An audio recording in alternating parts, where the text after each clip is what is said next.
Hello guys, I'm Tasaradan. Today our group going to present about gas chromatography. Gas chromatography is a method for separating the components of a solution and measuring their relative quantities. It is a useful technique for chemicals that do not decompose at a high temperatures and where a very small quantity of samples is available.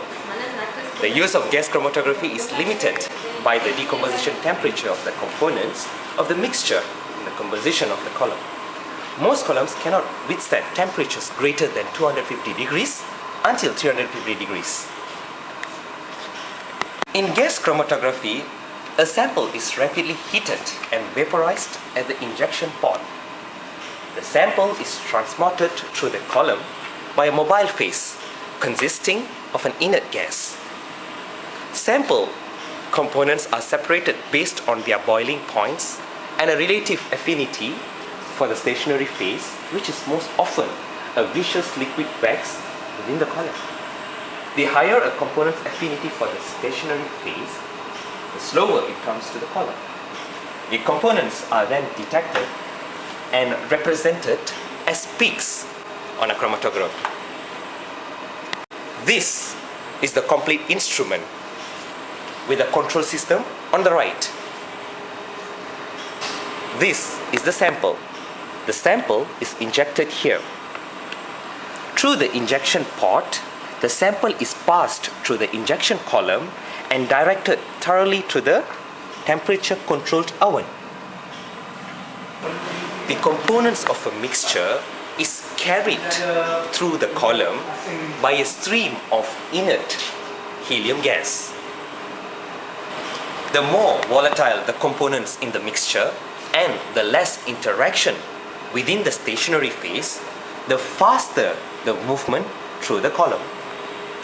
And at the other end of the column is the detector.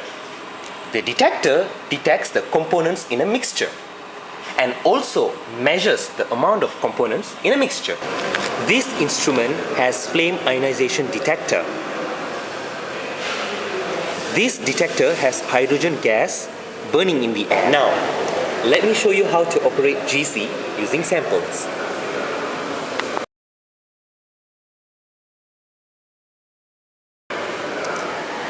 About a 1.1 microliter of the mixture is taken up by using a hypertonic syringe. The mixture is then ejected to the port using a self-speeding rapid disc called receptor.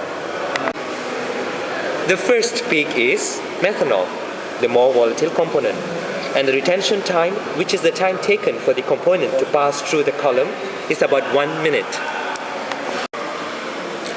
The second peak, with a retention time of about 1.5 minutes, is the most volatile methylbenzene.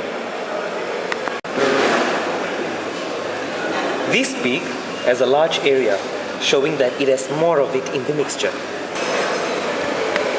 The area under each peak is proportional to the amount of each component. The computer calculates this. Hello, now I'm going to show you the entire gas chromatography process in a simpler way through the schematic diagram. All you have to know is the individual component that comprises the entire system. Well, first of all, you have to know the carrier gas, the flow meter which is connected to the column oven,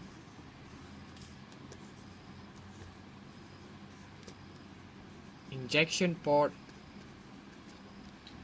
and there is a detector as well at the end of the column.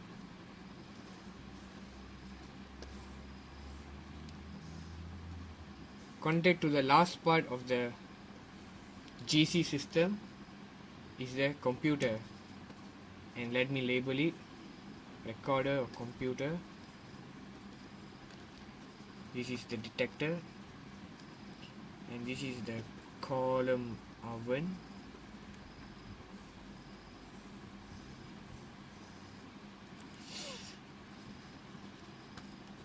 Carrier gas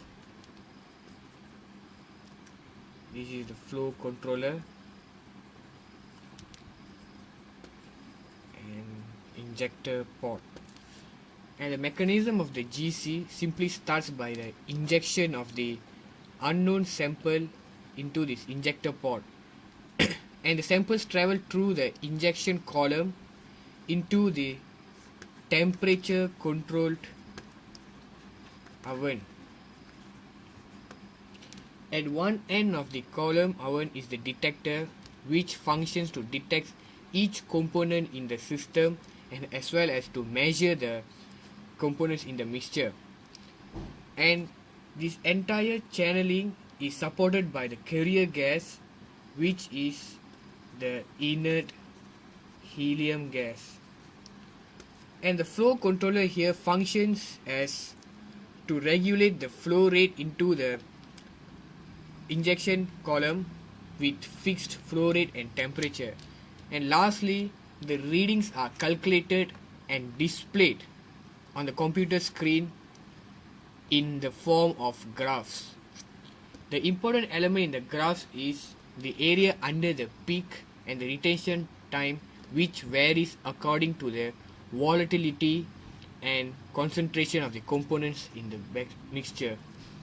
And that's it about gas chromatography.